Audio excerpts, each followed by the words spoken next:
আসসালামু আলাইকুম বন্ধুরা, কেমন আছো তোমরা? তোমাদের সাথে আজকে একটা নতুন ডিজাইন শেয়ার করি।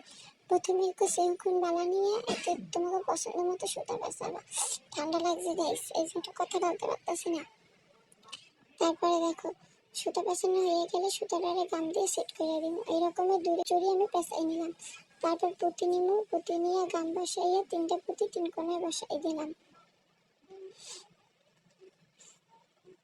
তারপরে পুঁতিটা একটু সেট হয়ে গেলে এর উপরে বাকি ছুরিটা বসাই দিলাম। তারপরে একটু সুতা নিয়ে ছুরিতে এই রকমের পেঁচাই দিবা। আমি যে রকমের দিতেছি ঠিক এইভাবে। তারপরে গাম দিয়ে উৎকুন্দন বসাই দিব। তোমরা তোমাদের মতো ডিজাইন করতে পারো।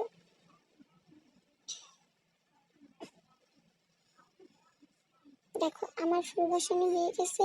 আমি আর একটু গর্জিয়াস করার জন্য মাঝখানে কুন্দন দিয়ে ডিজাইন করে দিলাম।